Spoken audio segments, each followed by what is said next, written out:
Hello, everyone. My name is Keyrose. Today is June the 7th, 2020, and I just wanted to share my thoughts on what's going on around the nation regarding the Black Lives Matter movement, the rallies that have been held around the nation, and including here in our small town. Um, and I'm glad. I'm glad that some people, especially young people, are getting engaged in the democratic process. I'm glad that they're voicing their concerns for other people. And what is disappointing is that there are a lot of voices here from Laredo that are putting those thoughts and actions down. They're speaking ill of people who are trying to make a difference, to be engaged, to speak their minds. And I think, that might be a cultural thing. I mean, I know that we like to shoot our own people. Well, let me not use that word, but when we try to do something or try to better ourselves or something, it's always the thing that somebody will say, pues, tú quién te crees? Like you think you're better than us or whatever, or, te chotean. And I mean, hell, I'm guilty of it too. If you talk to me about wanting to build a water park here in Laredo, I'm going to tell you like you're crazy. But regarding the death of George Floyd and the protests and the accountability that is being asked for police officers, for law enforcement, I think is justified because it's not only Black people that have suffered severely at the hands of uh, police officers, it's been brown people as well.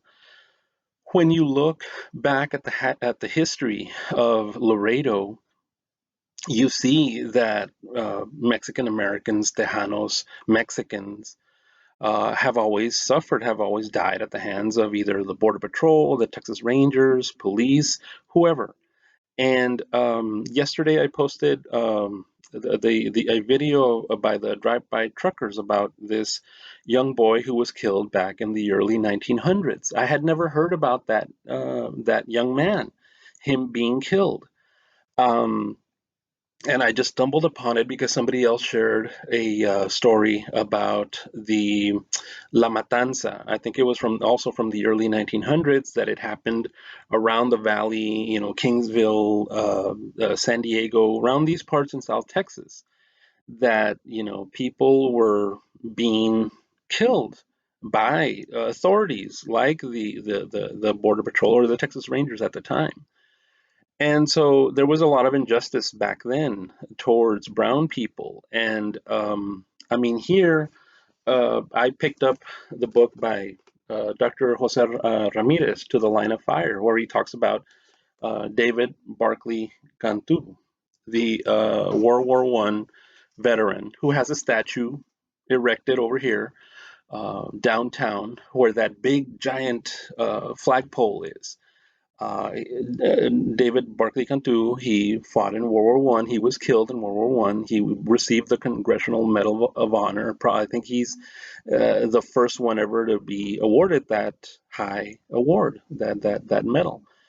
Um, but Dr. Ramirez in his book, he talks about how all these people enlisted uh, and they served the United States. They fought in the Great War, World War One, but then when they came home, they didn't qualify for the services that Anglo veterans qualified for, or that they were met with the same bigotry as before. And so you still see it today. Like you hear stories of people that want to come to this country, or they volunteer and they go fight for with our military. They might not have immigration status here in the United States, but they go fight and then they come back and they get deported. And so here in Laredo, like, yeah, we're quick to say, well, these matters don't pertain to us. We don't have racism. We don't see the police brutality that George Floyd saw, or Ahmaud Arbery, or the police woman, the one that just celebrated her birthday, Taylor, I think is her last name. Um, we don't see that type of brutality here from our police, but that doesn't mean that excuse me, that police don't overstep their bounds. The other day, I shared um, the story of John Carter, the policeman here who went to prison for assaulting somebody here in Laredo, handcuffed in the back of the police car, assaulted that person, John Carter. I posted about who else was the one? Well, the gentleman who had an issue over there at the truck stop. He was riddled with bullets and his face was just blown off. Um, I posted about, I don't, you maybe saw it, the picture of La Gordiloca. Her whole thing was that she was disseminating information uh, that was being fed to her by somebody in the police department. And instead of denouncing the actions of whoever was feeding her that information, they went after her.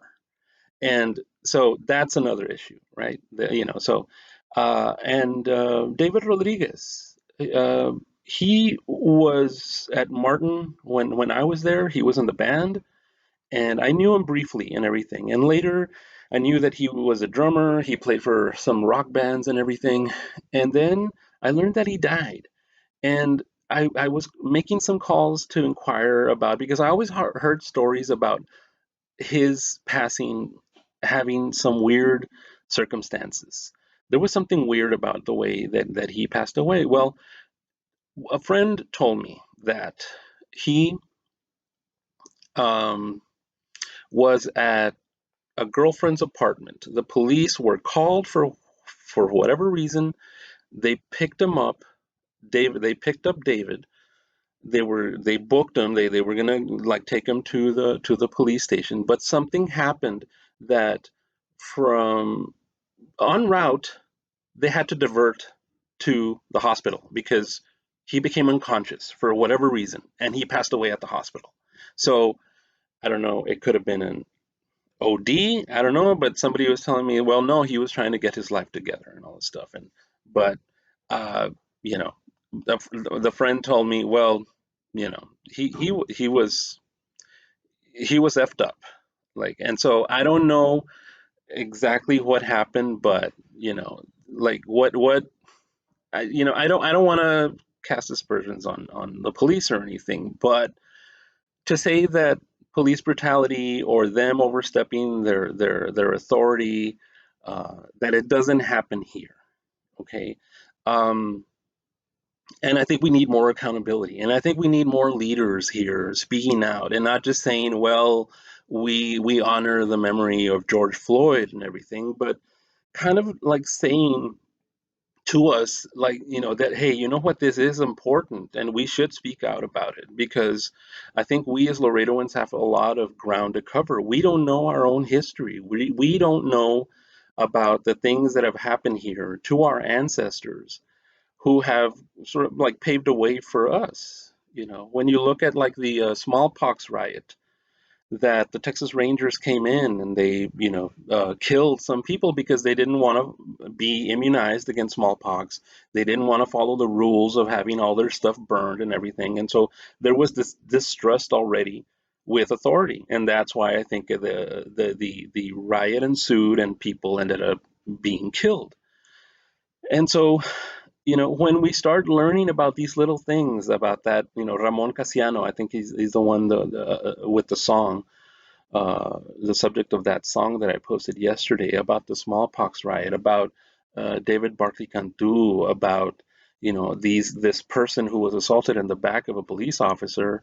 We should care when it happens to somebody of color, to a person of color, that what, it happens to us too. If I were to go right now to, let's say, Austin, or Dallas, Tyler, let's say Tyler, Texas, I go over there and somebody hears me speaking Spanish, what do you think they're going to do? they're gonna like start going at me and telling me, "Hey, this is the United States. You're supposed to speak English." And they're gonna tell me to go back to my country. And it's like, well, okay, well, I'll go back to Laredo, right? It's its own little country. But to think that racism doesn't exist, or that because Obama was elected president, that racism has ended, or that whatever, that we have Tammy U and they're rated the best college for Hispanics is all going to make it better. Well, it's not, because I think we live in a bubble, and I think we don't have all the information at hand, and that's why you see those comments on Facebook.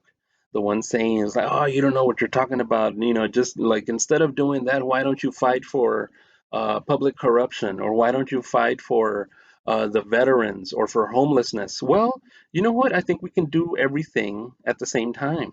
And I think we do have people fighting for all those different issues. You do have the Bethany House fighting for homelessness, and you can help them out. You have the people that build the homes, the whatever they're called, that you have veterans groups. You have somebody at the county that drives veterans to doctor's appointments, and you have people that would want to help veterans attain better living conditions, and the homeless, or whoever. There are people that are helping out there, and I think we can also speak for Black Lives Matter and also tell our stories.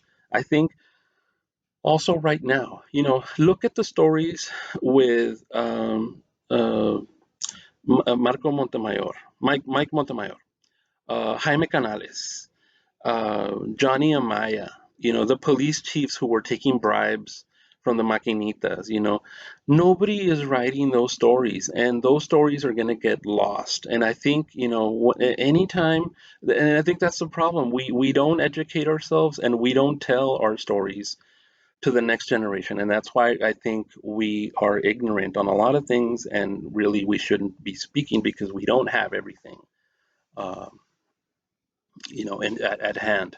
So I'm trying to learn. I'm trying to hopefully, help educate some people, or share ideas that hopefully are helpful, and bring about change. It's like, why do we have a school named after J.C. Martin Jr.? Why do we have a school named after Colonel Santos Benavides?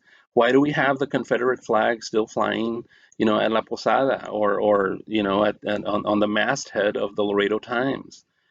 I think we need to like educate ourselves, and wonders like, why is it that we celebrated Princess Pocahontas, and why is it that they call her princess, and why are all those costumes that they put on so gaudy and tacky?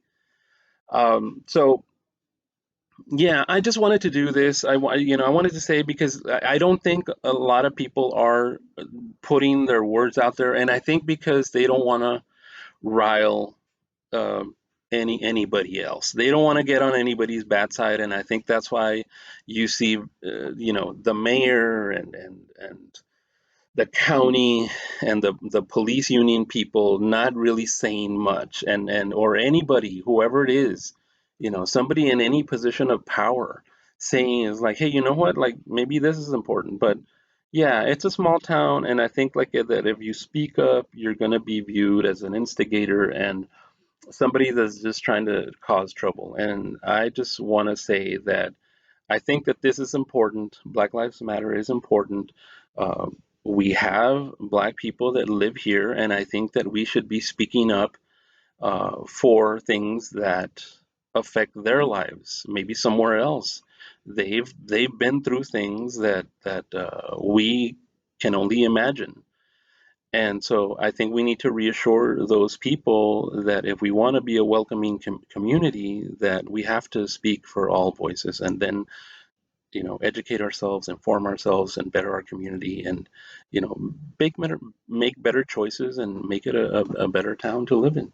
So I wanted to do this just because I was thinking about this. I had all these things going around in my head and everything. I said, if I don't do it now, I'm not gonna do it. I'm gonna forget about it, and then it's just like gonna pass by. So, anyway, hi to everybody. Thank you so much for following me on Twitter and for responding to my comments and for being so understanding and patient. And hey, if you all ever want to get together, if you all ever want to talk or whatever, if you ever want to ask my opinion or be heard or whatever, let me know.